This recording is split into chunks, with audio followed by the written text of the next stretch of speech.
막스 베버는 이렇게 이야기했습니다. 정치는 단단한 나무에 구멍을 내는 것처럼 강하고 느리다. 단단한 나무에 구멍을 내는 것처럼 굉장히 느린 것이 정치라고 이야기 표현하고 있습니다. 다른 변화보다도 정치적인 변화는 굉장한 시간을 요하게 되고 또 그 시간을 요하는 데 있어서 많은 사람들의 헌신이 반드시 필요하게 되어 있다는 것이죠. 보통 정치를 할 때 처음에 사람들은 대권 주자들 또 대통령이 된 사람들, 정치인들은 이런 이야기를 합니다.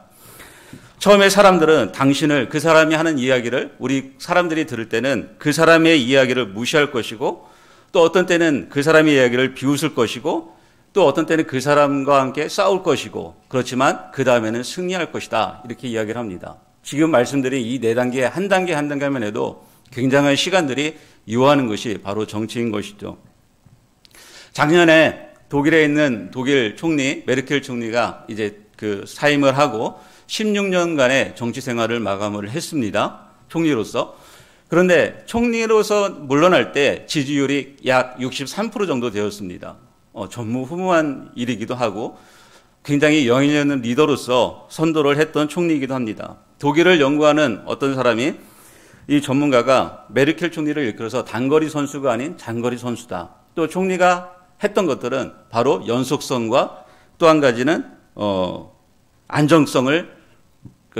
안정성이었다 이렇게 표현을 했습니다. 연속성이라는 것은 전임에 했던 그 총리들이 했던 거, 독일을 이끌어왔던 사람들의 정책이 좋으면은 그것이 맞다면은 계속적으로 그것을 연속적으로 이어서 해왔다는 것이고, 안정성은 뭐냐면은 독단적으로 하지 않고 연합해서 협력해서 나라의 여러 지도자들과 귀 기울이고 또 여러 국가들과 EU와 협력하면서 나라를 안정적으로 이렇게 이끌었다고 이렇게 평가를 했습니다.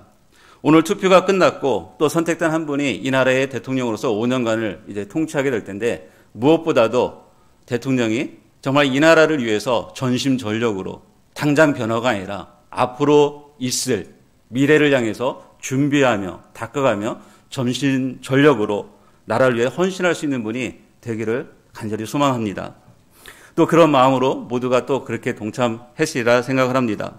오늘 본문도 이와 같습니다. 사도 바울은 빌립보 교회를 방문하고 온 디모데를 만난 다음에 에베소 교회를 디모데에게 맡깁니다. 하지만 바울은 디모데가 어리기 때문에, 연소했기 때문에 사람들이 바로 디모데를 가지고 이렇게 좌지우지하니까 그런 우려가 있었습니다. 또 사람들은 나이가 어리기 때문에 디모데 얘가 리더십이 있을까? 얘가 우리의 권위자가 될 수 있을까? 그런 생각을 가졌던 것 같기 때문에 바울은 디모데에게 이런 편지를 써보낸 것이죠. 그러나 이런 걱정보다도 더 큰 걱정이 있었는데 바로 디모데가 맡아서 사역했던 이 에베소 교회의 문제였습니다. 이때 에베소 교회는 무엇보다도 이 디모데를 신뢰하기보다는 다른 교훈을 쫓아간다는 그런 마음이 바울에게 있었던 것이죠. 왜냐하면 디모데전서 1장 3절 4절을 보면은 이 에베소 교회는 그릇된 교리라든가 신화같이 꾸며낸 이야기, 또 끝없는 족보 이야기 뿐만 아니라 그들은 자신들이 가고 싶은 방향에 맞도록 자신들의 입맛에 맞는 새로운 이론과 새로운 교리를 만들고 세상과 타협하고 있었다는 것이죠.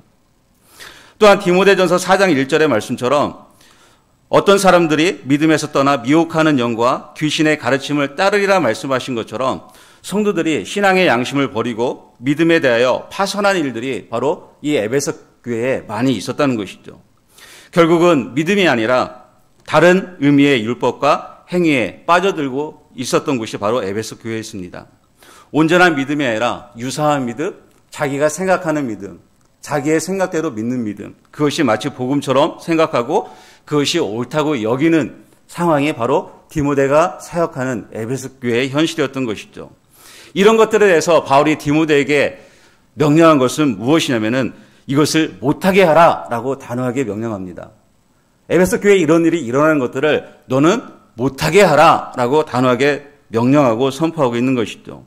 그러면서 디모데에게 이런 문제들을 해결할 수 있도록 교회의 사역자로서, 권위자로서 말씀을 통해서 이 에베소 교회의 이런 잘못된 거짓 믿음과 거짓 복음에 대해서 바로 해결할 수 있도록 디모데에게 권면하고 또 명령하고 있는 것이 디모데 전서인 것이죠. 그렇다면 왜 이런 것들에 쉽게 빠지고 또 다른 교훈을 쫓아가며 복음에 집중하지 못하고 다른 선택지를 항상 열어두며 살아가고 있을까요? 왜 자꾸 진리인 복음에 집중하지 못하고 기웃기웃하며 다른 것에 더 많은 귀를 기울이며 살아가고 있을까요? 그것은 믿음에 기초한 복음에 올바로 서 있지 못하고 또한 우리가 그 복음에 집중하지 못하기 때문에 그 복음에 전념하지 못하기 때문에 그 하나님을 아는 것에 전념하지 못하기 때문에 자꾸 다른 선택지를 열어놓는다는 것이죠. 그래서 오늘은 이 바울은 우리가 살아가면서 여기는 물론 목회자인 디모데에게 썼지만 하나님의 자녀이기 때문에 우리 또한 세상을 살아가면서 내가 어떤 곳에 전념해야 되고 평생 내가 집중해야 될 부분이 무엇인지 내가 시간을 가장 많이 쏟아야 될 부분이 무엇인지 그런 부분에 대해서 말씀하고 있는 것이죠. 4장 13절 다시 한번 보시면은 내가 이를 때까지 읽는 것과 권하는 것과 가르치는 것에 전념하라 이렇게 표현하고 있습니다. 전념하는 것 세 가지가 있죠. 읽는 것, 권하는 것, 가르치는 것 세 가지. 예. 물론 읽는 것, 권하는 것, 가르치는 것 디모데가 목회자였기 때문에 이것은 예배 시간에 이루어지는 모든 행동이 표현된 것입니다. 예배 시간에 성경을 읽고 봉독하고 성경을 해석하고 권해서 가르치는 사역, 결국은 설교에 다 함축되어 있는 부분이기도 합니다. 그러나 이건 목회자에게만 해당된 것뿐 아니라 오늘날 살아가는 그리스도인들 또한 성경을 읽고 그것을 해석하고 그것들을 해석한 것들을 내가 이해했다면 권하고 가르치는 일들을 동일하게 해야 하는 것이죠. 하나님의 백성인 하나님의 자녀라면은 읽는 것과 권하는 것, 가르치는 것은 평생 우리가 해 나가야 될 바로 사명인 줄로 믿습니다. 이건 예외가 없는 것이죠. 목회자이기 때문에 하는 것이고 사역자이기 때문에 하는 것이고 권사, 장로이기 때문에 하는 것이고 집사님이기 때문에 하는 것, 목자이기 때문에 하는 것 그런 게 결코 아닌 것이죠. 누구나 성경을 읽고 권하고 가르치는 것 이것은 전념해야 되는 부분들인 것이죠. 전념이란 단어는 프로세코라는 그 헬라어 단어입니다. 이 말뜻에는 주의하라, 늘 지켜나가라, 그 다음에 몰두하다, 그 다음에 헌신하다라는 의미를 지니고 있습니다. 읽고 권하고 가르치는 것을 네가 주의 깊게 하고 그것을 지켜나가고 거기에 헌신하라 이 말인 것이죠. 즉 어떤 일에 우리가 대부분 몰두하거나 어떤 일에 시간을 사람들은 분명히 많이 투자하게 되어 있습니다. 내가 가치 있는 일에 내가 하고자 하는 일에 내가 중요한 일에 사람들은 시간을 가장 많이 쏟고 또 거기에 전념하게 되어 있다는 것이죠. 어떤 일에 몰두한다는 것은 바로 그것이 중요하기 때문에 그럴 수밖에 없는 것이죠. 그러나 우리가 먼저 기억해야 될 것, 사도 바울이 이것은 단순한 권면이 아니라는 것입니다. 여기 있는 동사는 전념하라는 동사는 명령어입니다. 그러니까 하라는다. 하라. 예. 그냥 단순히 이거 하십시오라는 의미가 아닌 것이죠. 너희가 읽고 권하는 것, 가르치는 것은 하라는 것입니다. 하라. 예. 우리가 어떤 사람들이라고 표현합니까? 우리는 책의 사람들이라고 표현합니다. 기독교인들을 책의 사람들. 왜냐하면 성경의 사람들이기 때문에 책의 사람들이라고 합니다. 책의 사람들이라면 당연히 책을 읽어야만 되는 것이죠. 하나님의 백성은 성경의 사람들인데 하나님의 계시를 해준 성경을 읽지 않는다면 그 하나님이 누구신지를 알지 못하는 것이잖아요. 내가 읽는다는 것은 그 하나님과의 관계 안에 내가 들어가고자 하는 태도인 것이고 그 하나님이 어떤 분이신지를 알아가고자 하는 열망이 그 안에 녹아져 있는 것입니다. 내가 읽는 행위를 한다는 것은 내가 그 관계 안에서 이 계시된 그 하나님이 어떤 분인지를 내가 알고자 하는 열망이 있을 때 우리는 그 책을 읽고 싶어 한다는 것이죠. 공부하는 학생들이 왜 책을 봅니까? 그 안에서 무엇인가 알고 싶어서 그렇지 않습니까? 내가 어떤 책을 선택해서 본다는 것은 그 저자가 하고자 하는 말이 무엇인지 그리고 그 저자가 어떤 생각을 갖고 있는지 이 책을 쓴 목적이 무엇인지 알고 싶어서 그 책을 보는 거 아니겠습니까? 마찬가지로 성경 또한 그 저자이신 하나님이 어떤 뜻을 가지고 어떤 계획을 가지고 어떻게 어떤 마음으로 우리에게 계시해 주고 있는지 알기 위해서는 성경을 읽어야만 되는 것이죠. 이 성경을 읽는 것은 이 당시에는 종이가 오늘처럼 이렇게 발달하지 않았기 때문에 많은 책이 나와 있지는 않은 것이죠. 그래서 구약 시대에는 어떻습니까? 바울이 성도들한테 하나님께 받은 계명을 선포했고, 또 느헤미야에서 보면은 학사 에스라는 백성들에게 두루마리를 펼쳐서 낭독할 때 사람들이 회개하는 놀라운 역사들이 일어나지 않습니까?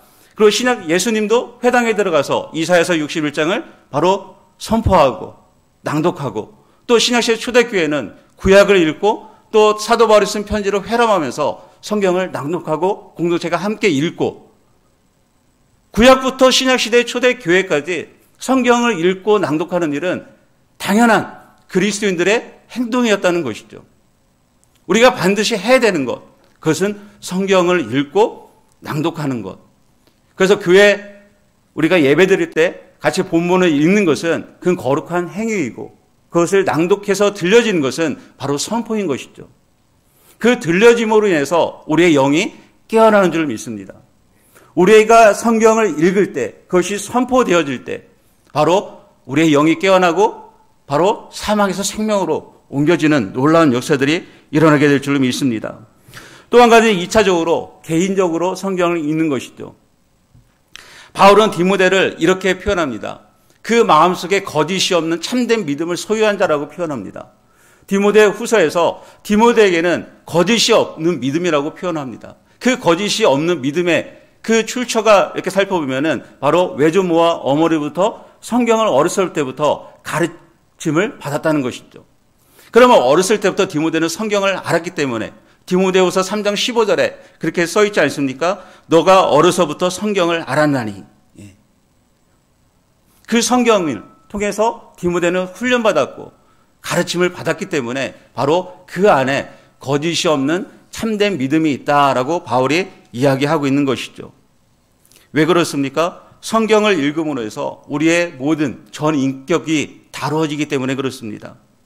성경을 읽을 때 우리의 모든 것이 지정의가 다루어지고 그 안에서 성숙해지고 또 선한 일을 행할 능력을 우리가 갖출 뿐 아니라 바로 성경을 읽을 때 한 영혼이, 한 인생이 완전하게 바뀌는 놀라운 역사들이 일어나기 때문에 그렇습니다. 성경뿐만 아니라 책도 마찬가지인 것이죠.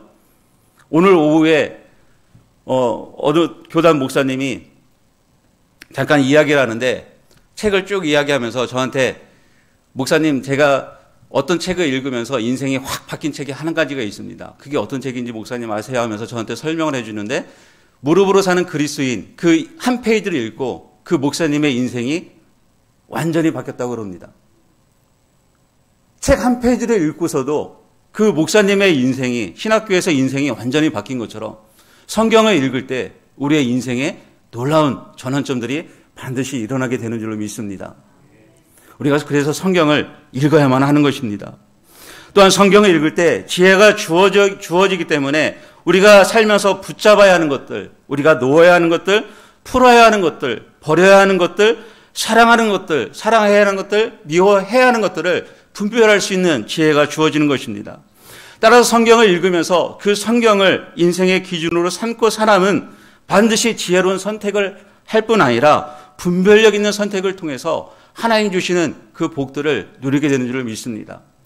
우리가 어떤 선택을 할 때 내 생각이 아닌 하나님께서 어떻게 말씀하시는지, 성경에서는 그런 경우에 어떻게 행했는지, 말하고 있는지를 유심히 살펴본다면 우리가 어떤 것을 일하고 선택하고 하나님 뜻을 잘 모를 때 그것을 비추어서 행동하게 된다면 놀라운 성취들이 반드시 일어나게 될 줄 믿습니다. 이처럼 말씀을 읽고 변화되면 우리는 어떻습니까? 말씀의 능력을 알기에 누군가에는 권면할 수밖에 없는 것이죠. 말씀의 능력을 알고 말씀을 경험하게 되면은 그 말씀이 나한테만 있는 것이 아니라 흘러넘쳐서 옆 사람한테 전염시킬 수밖에 없는 것입니다. 그래서 권면할 수밖에 없는 것입니다. 알려주고 싶을 수밖에 없는 거예요. 좋은 것이 있으면 알려주고 싶지 않습니까? 따라서 권면한다는 것은 이 말씀을 통해서 내가 위로받고 치유받고 해방되고 자유화되고 내가 놀라운 그 축복의 경험을 누렸다면은, 안정감을 누렸다면은, 위로를 받았다면은 여전히 그런 상황 가운데 있는 사람들한테 그 말씀이 동일하게 역사할 것이기 때문에 그런 사람들을 찾아가서 내가 권면할 수밖에 없다는 것이죠. 우리가 4월 17일 부활주일에 새생명축제에서 권하는 것도 바로 그런 이유인 것이죠. 내가 들은 복음이, 내가 신앙생활 해보니, 내가 하나님을 믿고 예수 그리스도를 주인 삼고 살아가다 보니 그분밖에 없더라. 세상은 아무도 믿을 수 없을지언정 그분은 믿을 수 있는 분이구나. 주님은 믿을 수 있는 분이구나. 주님밖에 믿을 수밖에 없구나라는 그 권면을 하는 것이죠. 그 사람이 듣든지 아니 듣든지 우리는 입을 벌려서 들어봐. 내가 경험한 하나님은 이런 분이야. 내가 경험한 예수 그리스도는 이런 분이야. 라고 소개해 주는 것이죠. 그게 권면인 것입니다. 그리고 가르치는 것이죠. 가르침이 있어야 성장하고 성숙할 수 있는 것입니다. 우리는 다음 세대를 항상 이야기합니다. 다음 세대를 준비해야 된다. 다음 세대를 준비해야 된다. 그런데 더 중요한 것은 지금 이 세대인 것이죠. 이 세대가 온전히 그 가르침을 받아서 성장하지 않고 어떻게 다음 세대를 준비할 수 있겠습니까? 지금에 있는 우리 세대에, 지금의 이 시대를 살아가고 있는 그리스도인 한 사람 한 사람이 하나님의 말씀을 읽고 해석하고 권면하고 가르침을 받아야만이 또 가르쳐줘야 온전하게 살 수 있는 거 아니겠습니까? 우리가 목장 모임을 하고 교회에서 성경보라 하는 것은 바로 내가 성장하기 위해서, 성숙해지기 위해서, 또 누군가에게 그것을 가르쳐주기 위해서 배워야만 되는 것이죠. 자녀들한테 자녀가 질문했을 때, 성경에서 어떤 질문했을 때 이건 이런 것이야? 아니면 세상에 있는 질문들을 가지고 왔을 때 하나님의 말씀에 근거해서 그것을 권면하고 가르쳐줄 수 있는 능력이, 지식이, 지혜가 우리한테 있어야 될 거 아니겠습니까? 우리의 자녀들을 방치하는 것이 아니라 가정에서부터 내가 그 자녀들한테 하나님의 말씀이 어떠한 것인지, 세상에서 말하는 것과 어떻게 다른 것인지 가르칠 수 있는 장성한 분량까지 우리가 먼저 자라나야 되지 않겠습니까? 서로가 그래서 배워야 되는 것이고 서로가 또한 가르쳐야 되는 것입니다. 교회 안에서, 목장 안에서 읽고 권면하고 가르치는 사역, 이것은 전념해야 되는 사역인 것이죠. 우리가 평생 힘써야 하는 사역인 것입니다. 이것을 통해서 공동체가 바뀌는 것이고 우리 주변이 바뀌는 것입니다. 한 사람 한 사람이 성경을 읽고 권하고 가르침을 통해서 그 영향력은 말할 수 없이 커지는 것이죠. 요즘 책들의 제목을 보면은 요즘 사역의 트렌드를 어느 정도 알 수 있습니다. 근데 요즘 책들의 트렌드를 보면은 공동체가 함께 책 읽기를 통해서 이웃의 변화, 성경 읽기는 예술이다, 개인주의를 넘어서는 성경 읽기, 이런 것들이 책 제목으로 많이 나옵니다. 그러면 오늘날 성경 읽기를 지금 많은 사람들이 고민하고 있고 어떻게 하면 성경을 읽을 것인가 고민하고 있고 또 같이 읽는 것에 대해서 어떤 영향력이 나타나고 있는지 이미 벌써 세상은 그러한 방향으로 가고 있다는 것이죠. 따라서 우리가 읽고 권하고 권면하고 가르치는 것은 우리가 전념해야 될 올 하나의 우리 성도들이 해야 될 사명인 줄로 믿습니다. 그렇다면 우리가 이처럼 전념해야 될 이유가 또 어디에 있냐면은 바로 변화와 성숙을 이루어가기 때문에 그렇습니다. 우리 디모데전서 4장 15절 같이 한번 보도록 하겠습니다. 4장 15절 같이 읽도록 하겠습니다. 시작. 이 모든 일에 전심전력하여 너의 성숙함을 모든 사람에게 나타나게 하라. 예, 아멘. 이 모든 일에, 디모데에게 바로 앞서 명했던 이 모든 일에 전심전력하여 너의 성숙함을 모든 사람에게 나타나게 하라. 여기서 성숙함을 옛날 개역 한글에는 진보로 표현하고 있고요. 공동번역, 새번역, 쉬운 말, 쉬운 성경 이런 번역본에는 발전이라고 표현하고 있습니다. 너의 발전을. 근데 이 발전이라는 단어 대신에 조금 더 다른 의미를 쓴다면 변화입니다. 반드시 변화를 보인다는 것이죠. 읽고 권하고 가르치는데 변화가 없을 수 없다는 것이죠. 변화가 나타난다는 것이죠. 변화에는 그래서 꾸준함이 필요한 것입니다. 변화는 느리고 그리고 서서히 일어나기 때문에 이건 시간이 많이 필요합니다. 의미 있는 일에는 시간이 많이 걸린다는 것이죠. 지름길이라는 것은 없습니다. 학생들을 가르치고 비전을 발전시키고 어떤 분열을 치유하고 통합하고 불의를 바로잡고 그다음에 도시를 다시 재생하는데 환경을 다시 재생하는데 이러한 시간들에는 바로 시간을 오랫동안 소요된다는 것이죠. 빠른 변화가 있다면 꾸준한 헌신은 필요 없을 것이죠. 초반에 잠깐 느끼는 환희와 분노가 있기 때문에 그것만으로 충분하기 때문에 빠른 변화는 헌신을 요하지 않습니다. 변화가 더디게 일어난다면 그렇다면 우리에게는 이 더딘 시간들을 이겨나갈 수 있는 무언가가 또한 필요합니다. 그것을 4장 10절에 이렇게 표현하고 있습니다. 같이 한번 읽을까요? 시작. 이를 위하여 우리가 수고하고 힘쓰는 것은 우리의 소망을 살아계신 하나님께 두미니 곧 모든 사람 특히 믿는 자들의 구주시라. 아멘.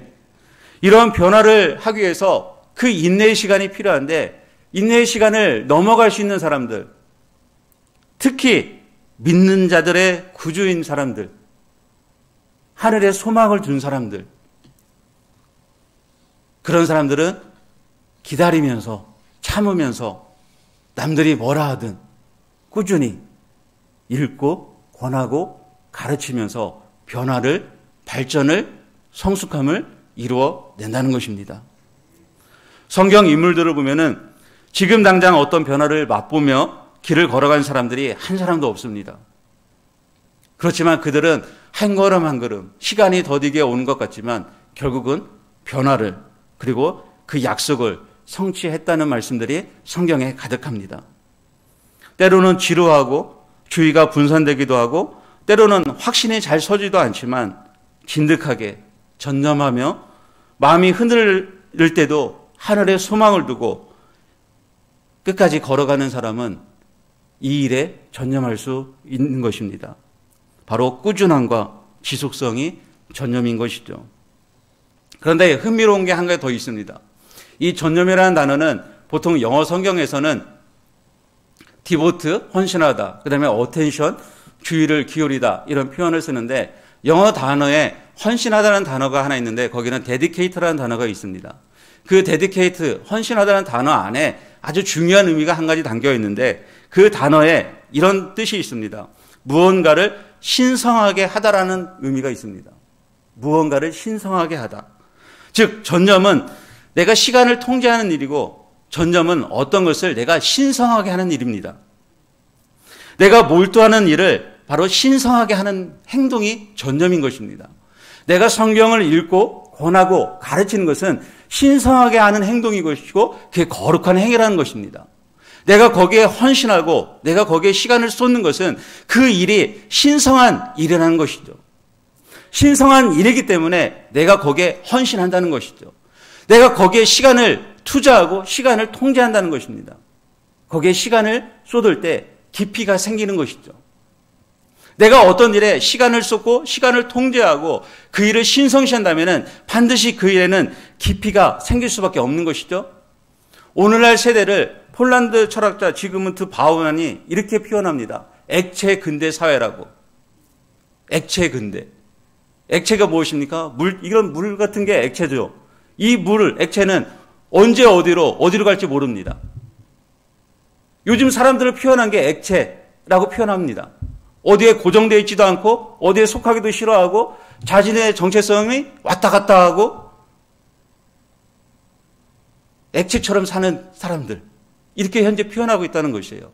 어디에 속하기도 싫어하고 그냥 혼자 있기 원하는 사람들. 그래서 전념한다는 것은 그렇다고 이 액체가 고체로 되어지는 것, 그것을 의미하지 않습니다. 내가 시간을 통제하고 거기에 신성시하고 그것을 거룩히 여기는 것은 이것을 고체화시키는 게 아니라 이 일에 대해서 단단하게 믿음의 뿌리를 내리는 것을 의미합니다. 단순히 고체화시키는 것이 아니라 그것을 단단하게 이렇게 다지는 바로 그것이 전념하는 일이라는 것이죠. 우리가 SNS 내용들이나 유튜브 영상들 굉장히 많습니다. 신선하고 또 새로운 것들이 나타나고 그것들에서 감명을 받기도 하고 자극을 받기도 합니다. 그러나 여러분들 잘 생각해 보십시오. 기억이 오래 남습니까? 내 것이 잘 되지 않습니다. 그러나 성경책에 내가 낙서를 하고 메모를 하고 형광펜을 칠하고 또 그것을 읽고 읽다 보면은 손때가 묻은 것을 보면은 어떻습니까? 기억이 남죠. 예. 요즘 성경책 이 표지가 옛날 거 이 불량 제품이 많아서 표지를 가리하러 오시는 분들이 굉장히 많아요. 근데 오시는 분들 중에 특징이 뭐냐면은 손때 묻은 성경책, 낙서를 많이 한 성경책, 메모가 많이 되어 있는 성경책, 이것들을 너무 소중해서 그 표지를 새롭게 하기 위해서 갖고 오시는 분들이 많습니다. 무엇입니까? 그것을 읽고 그것을 보면서 그것을 가르쳤던 것들이 깊이가 있었던 그 성경책이 너무나 소중하기 때문에 애지중지하는 것이죠. 내가 읽고 메모하고 내가 해석하고 내가 가르쳤던 부분들이 있을 때 거기에 깊이가 생기는 것이고 그것이 거룩하게 되는 것입니다. 신성하게 여기는 것이죠. 신성하게 여기는 것이죠. 이 일들은 하루아침에 결코 일어나지 않는 것이죠. 굉장히 오랫동안 바로 오랫동안 가야만 되는 것입니다. 지속성이 있어야 되는 것이고 인내가 필요한 것이죠. 요즘 오미크론 때문에 주변에 확진자가 굉장히 많습니다. 이제는 누구한테 어떻게 될지 모르기 때문에 예전보다 훨씬 더 감염될 확률이 훨씬 더 많은 것 같습니다. 그런데 우리가 코로나 팬데믹 들어와서 가장 익숙한 것 중에 하나가 무엇입니까? 어디 가든 제일 먼저 하는 게 소독약 뿌리기 전에 뭐 합니까? 대부분 손 씻기.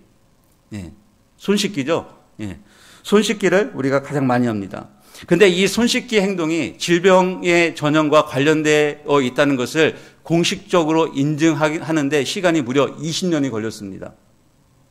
헝가리 의사 이그나스 젬멜바이스라는 이 산부인과 의사가 손 씻기를 하지 않으면 질병의 확률이 굉장히 높아진다고 그렇게 사람들한테 의사협회에 이야기를 했는데 사람들은 이 젬멜바이스가 하는 이야기를 듣고 너 미쳤다. 네 말 믿을 근거가 하나도 없다. 하고 비난하고 그사를 의사에서 쫓겨나게 하고 결국은 정신병자 경비원한테 폭행을 당해서 죽고 맙니다. 그러고 나서 20년이 흐른 다음에 19세기 말에 공중 보건의 아이콘으로 이 사람의 이름이 올라가게 됩니다. 그 말이 진실이었다는 것이. 그래서 그 사람의 이름을 떼한 대학교가 생기고 병원도 생기고 동전도 생겼고 그 다음에 심지어는 행성의 이름까지 부서졌습니다. 그 사람이 이것이 진리임에도 불구하고 20년 동안 온갖 비난과 수치와 모멸과 폭행도 당하면서 증거했지만 사람들은 믿어주지 않았지만 그 일이 20년 후에는 그것이 맞다는 결론. 그래서 모든 질병의 근원을 차단하기 위해서는 손을 씻으십시오라고 이야기하고 강조하고 있는 것입니다. 이처럼 어떤 일이 일어나기 위해서는 시간이 오래 걸린다는 겁니다. 우리가 성경을 읽고 권하고 가르치는 것은 마치 좋은 토양을 만드는 작업과도 같은 것이죠. 좋은 토양을 만들기 위해서는 시간이 오래 걸리는 것이죠. 시간이 걸려야만이 그 토질이 변하는 것이죠. 유기농 작업을 하려면은 그 토양을 새롭게 바뀌는데 5년에서 7년 정도가 바뀌어야 그동안 화학 제품을 썼던 것들이 빠져나간다고 합니다. 그 정도의 시간이 요하는 것처럼 우리가 어떤 마음의 토양, 우리 심령의 토양, 뭔가 새롭게 변화되고자 한다면은 우리의 토양밭을 갈기 위해서는 읽고 권하고 가르치는 것, 여기에 전념해서 우리의 토양을 새롭게 하는 것이죠. 그러면 반드시 성숙해지고 거기에 발전이 보이고 변화가 보이고 그것들을 다른 사람이 알게 되는 것이죠. 베드로서 1장 19절 우리 새 번역으로 같이 한번 보도록 하겠습니다. 시작. 또 우리에게는 더 확실한 예언의 말씀이 있습니다. 여러분의 마음속에서 날이 새고 샛별이 떠오를 때까지 여러분은 어둠 속에서 비치는 등불을 대하듯이 이 예언의 말씀에 주의를 기울이는 것이 좋습니다. 아멘. 예, 베드로 사도 또한 우리가 어두운 이 마지막 시대에 예언의 말씀에 주의를 기울이라고 말씀하고 있는 것이죠. 말씀을 보고 읽고 묵상하고 권하고 가르치는 것에 주의하라고 말씀하고 있는 것이죠. 그렇다고 우리가 지금 경건에 이르기를 연습하는 자기 훈련, 또 하나님 나라를 추구하는 것, 또 본이 되기를 연습하는 것, 열심히 공부하고 가르치는 것 안 하고 있다는 것이 아닙니다. 그러나 이것이 단순히 내가 하나의 의무적으로 자기 개발로서 생각하지 않고 이 일이 우리에게 주신 명령이라 생각하고 매일매일 읽고 권하고 가르치는 사역에 전념해야 한다는 것입니다. 무엇보다도 다른 사람 이전에 이것은 자신을 살리는 일이기 때문에 그렇습니다. 누구를 위해서 하는 게 아닙니다. 자신을 위해서 하는 겁니다. 공동 번역으로 우리 디모데전서 4장 16절 한번 같이 보도록 하겠습니다. 시작. 그대 자신을 조심하고 그대의 가르침의 내용을 잘 살피십시오. 이렇게 꾸준히 일을 해 나가면 그대 자신을 구원할 뿐 아니라 그대의 말을 듣는 사람들을 모두 구원할 수 있을 것입니다. 아멘. 누굽니까? 그대 자신. 우리 자신인 것이죠. 그리고 내 주변 사람들. 나를 통해 내 주변 사람들이 구원받는 통로로 쓰임받게 된다는 것이죠. 우리가 4월 17일 한 영혼을 놓고 내 옆에 한 사람이라는 우리가 주제를 놓고 매일 새생명 축제를 하고 있습니다. 그 한 영혼이 지금껏 기도했지만 변화도 보이지 않고 미동도 하지 않고 한 번 왔다 가고 이때만 한 번 왔다 간다 할지라도 끊임없이 먼저 내 자신을 살피고 그 말씀을 읽고 권하고 가르치는 사역을 꾸준히 한다면은 언젠가 그 영혼도 반드시 돌아오게 될 줄 믿습니다. 내가 변한다면은 나를 통해 다른 사람이 구원을 받게 되는 것이죠. 사도 바울은 에베소 교회에 바로 디모데에게 그 역할을 맡긴 겁니다. 그들이 잘못 알고 있는 거짓 복음, 잘못 알고 있는 유사 복음, 잘못 알고 있는 율법들, 그것들을 디모데가 잘 읽고 해석하고 가르쳐서 그들이 성장할 수 있도록 참된 믿음을 가질 수 있도록 바로 우리 성도 한 사람 한 사람도 바로 읽고 권하고 가르침을 통해 전념하는 걸 통해서 그리스도의 군사로서 또 성숙한 자로 변화되어서 옆 사람을 구원시키는 복음의 통로로 기억에 쓰임받기를 주님의 이름으로 축원합니다.